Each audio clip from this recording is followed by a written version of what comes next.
خب تو ویدیوی قبلی گفتیم که ذهن آروم باعث میشه که ما تصمیم‌های دقیق‌تری بگیریم و روابط سالم‌تری داشته باشیم و بتونیم مسیر مالی باثبات‌تری داشته باشیم.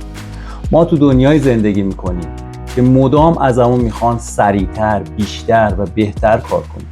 اینکه بدونی تو فقط مسئول تلاش خودت هستی و هیچ کس نیست که به تو بتونه کمک کنه توی این زمین. حالا ماکسول مالکس میگه ذهن مثل موشک هدایت شونده میمونه. اگه به جای هدف ترس رو بهش بدی به سمت سقوط میره. هر کاری که با ترس انجام بشه محکوم به شکسته. حالا میخوام راه حل هایی رو بهت بگم که دانشمندان این حوزه به ما ارائه دادن که بتونیم با استفاده از این راه حل ها ذهنمون رو آرامتر بکنیم. خب میخوایم ببینیم که روانشناسای بزرگ دنیا چه نظریه هایی رو برای آرامش و اینکه شما بتونید ذهنتون رو آرام بکنید چه نظریه ها و چه ترفندهایی رو داشتن. اولیش ویکتور فرانکل هستش که روانپزشک مطرح اتریشی هستش. اولین راهکار ایشون تنفس عمیق هست، مدیتیشن، دوش آب سرد، پیاده روی آهسته و انجام ندادن چند کار همزمان. مورد بعدی اندرو هیوبرمن هستش، دانشمند عصب شناسی. ایشون هم 5 تا راهکار داره. اولین راهکارش داشتن خواب کافی. مورد بعدی استفاده از نور طبیعی خورشید. مورد بعدی تحرک بدنی داشتن هستش و مورد چهارم انجام دادن هر نوع بازی فکری. و مورد پنجم که خیلی جالب هستش اینه که آقای اندرو هیوبرمن میگه که روابطتون رو با آدم‌های سمی حذف کنید. یعنی کسانی که به شما وقتی باهاشون صحبت میکنید یه تنشی به شما وارد میشه و یه حس بدی در شما ایجاد میشه، میگه سعی بکنید که آقای اندرو هیوبرمن میگه سعی کنید که روابطتون رو با اینجور آدم‌ها حذف کنید. مورد بعدی آقای دنیل گولمن هستش. ایشون هم گفته که هر چقدر شما دانش و آگاهیتون رو در مورد اون کاری که میخواید انجام بدید بیشتر بشه و ذهن شما تو اون زمینه آگاهی بیشتری داشته باشه، ذهن شما آرومتر میشه. حتی در بازارهای مالی کسانی که توی فارکس، کریپتو و بورس فعالیت میکنن، اونهایی که دانش و علم بیشتری دارن استرس کمتری دارن. و یه موردی که آقای دنیل گولمن خیلی بهش اشاره کرده این هستش که میگه فعالیت هایی که در طول روز انجام میدید به صورت پیوسته و مداوم نباشه. یعنی اینکه مثلا شما 3 ساعت 4 ساعت توی یه کاری مشغول نباشید و یه استراحت هایی بین کارهاتون بدید تا این استرس کارتون پایین تر بیاد. حالا مثل ما ایرانی‌ها که در طول روز بگیم یه چرت بعد از نهار، یه چرت قبل از نهار، و اینها باعث میشه که یه آرامشی در طول روز داشته باشید و بتونید فعالیت بعدیتون رو خیلی بهتر انجام بدید. در کل این که دوستان شما برای انجام هر کاری باید با هر روشی که میتونید ذهنتون رو آرام کنید، چه فعالیت‌های جسمی باشه و چه فعالیت‌های غیره. همه اینا باعث میشه که شما آرامش ذهنی بیشتری داشته باشید.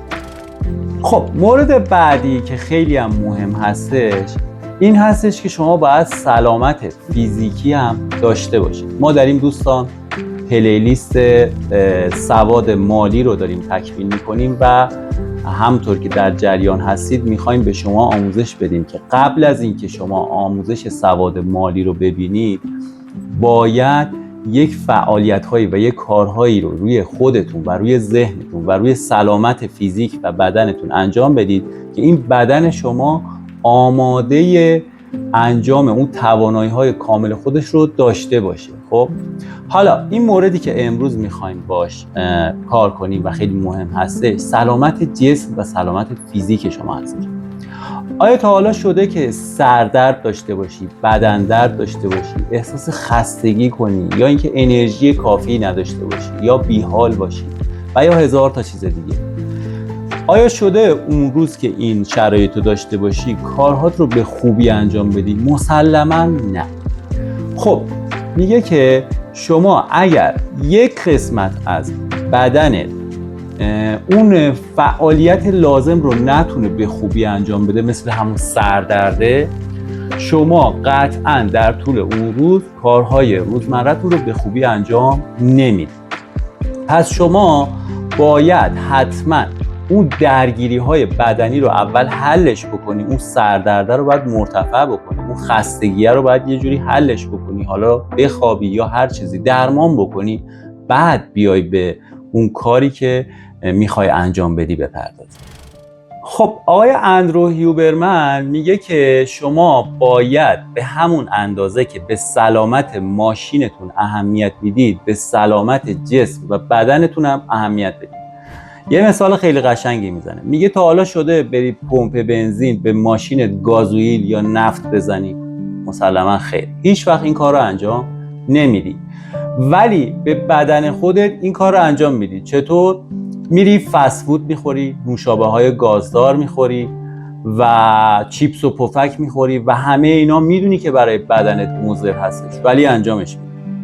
خب آقای اندرو هیوبرمن میگه که شما باید به همون اندازه که به ماشینت اهمیت میدی به سلامت جسم و سلامت روانت و سلامتی خودت هم اهمیت بدی.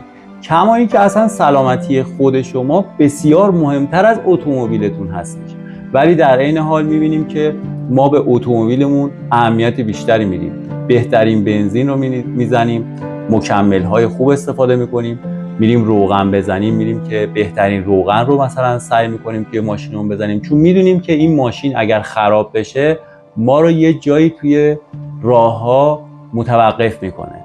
حالا فکر کنید شما بدنتون آیا اهمیت بیشتری نسبت به اتومبیلتون نداره؟ اگر بدن شما ایرادی پیدا کنه، مشکلی توش پیش بیاد، توی مسیر زندگی شما رو دچار چالش میکنه و باعث میشه شما بقیه و ادامه راه زندگیتون رو با دردسر بیشتری طی کنید. پس دوستان، سلامت فیزیکی، سلامت روان و سلامت ذهن، اینها یک جعبه‌ای هستش که باید کامل شما بهش اهمیت بدید. یعنی در طول فرایند زندگی قبل از انجام هر کاری باید این باکس رو، این 3 تا مورد رو قشنگ واسه خودتون تنظیم کنید، کارهایی که باید انجام بدید رو دقیق انجام بدید تا به مشکل نخوره. بعد میریم سراغ مراحل بعدی سواد مالی.